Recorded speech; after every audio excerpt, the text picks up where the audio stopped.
L-ewwel qari. Qari mill-ktieb tal-Profeta Amos. Dan jgħid il-mulej li jista' kollox. Ħażin għalihom dawk li f'Sion għandhom moħħhom mistrieħ. Dawk li qalbhom qawwija fil-muntanja tas Sammarija. Fuq sodod tal-avorju minduda jitmattru fuq il-friex. U ħrief il-merħla jieklu oġġiela mill-istalla. Mal-arpa iqablu lana, bħal David strumenti jivvintaw. L-imbit ilegilkuh minn bwieq kbar u li fjen żjud jindilku. Bla xejn ma jsewdu qalbhom għal erda ta' Ġuseppi. Għalhekk ikunu l-ewwel fost dawk li jittieħdu fl-eżilju. U tintemm imbagħad l-għajta tal-imħejmin. Il-kelma tal-mulej. Salm responsorjali. Faħħar ruħ tiegħi il-mulej. Il-mulej li jagħmel ħaq lill-maħqurin u jagħti l-ħobs lill-imġewħin. Il-mulej li jeħles lill-imjasrin. Faħħar ruħ tiegħi il-mulej. Il-mulej li jiftaħ għajnejn il-omja. Il-mulej li jerfa lil-milwin, il-mulej li jħobb lil-ġusti, il-mulej li ħares lil-barranin.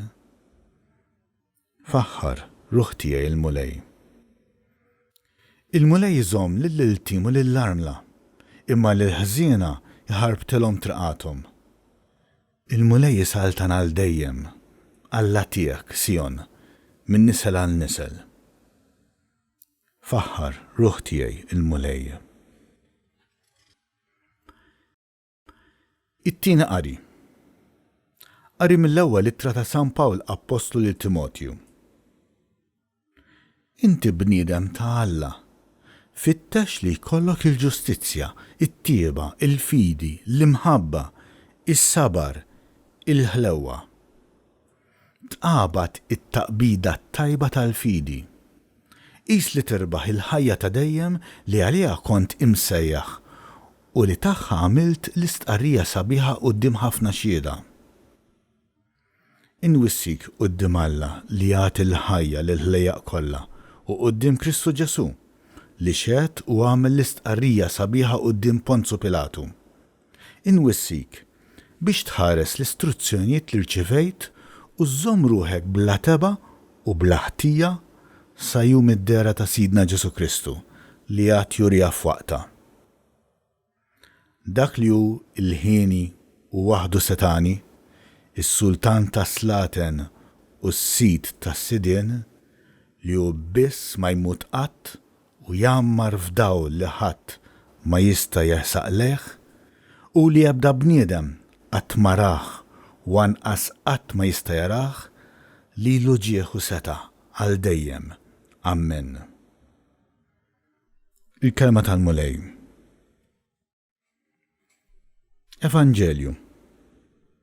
Qari mill-Evanġelju skont San Luqa.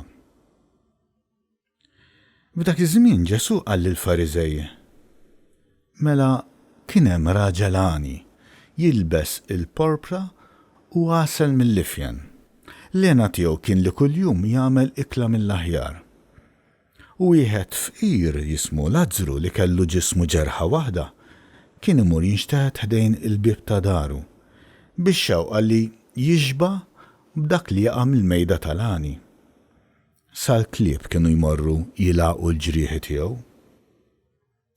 Ġara li l-fqir miet u l-anġli ħaduh fi ħdan Abram. Imbagħad miet ukoll il-għani u difnuh. Dan kif sab ruħu fid-dbatijiet ħorox, fart li mwiet, refa' ħarstu u mill-bogħod lemaħ il-Abram bla Lażru fi ħdanu. Olla leħnu qallu: Misser Abram, ikollok ħnina minni u ibgħat il-Lażru jbil tarf sebgħu fl-ilma ħajtaffi lin-nixfa li għandi fil-sieni għax qiegħed ninħaqar wisq f'dan in-nar. Iżda Abram qallu: Ibni, ftakar li it-tajjeb tiegħek irċivejtu f'ħajtek. Ekku kollha Lażru, il-ħażin irċevih f'ħajtu. Immissa hu hawnhekk qiegħed jitfarraġ waqt li inti qiegħed bagħti.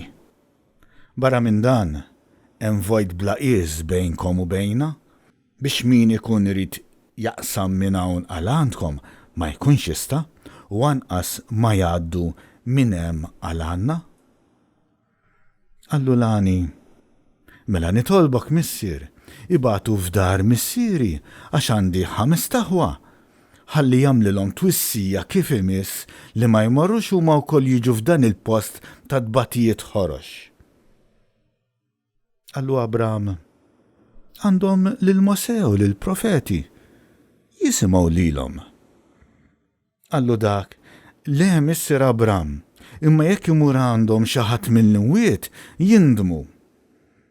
Iżda wieġbu Abram, jekk ma jisimgħux lil Mosè u l-profeti, anqas jekk iqum xi ħadd mill-imwiet ma jemmnu.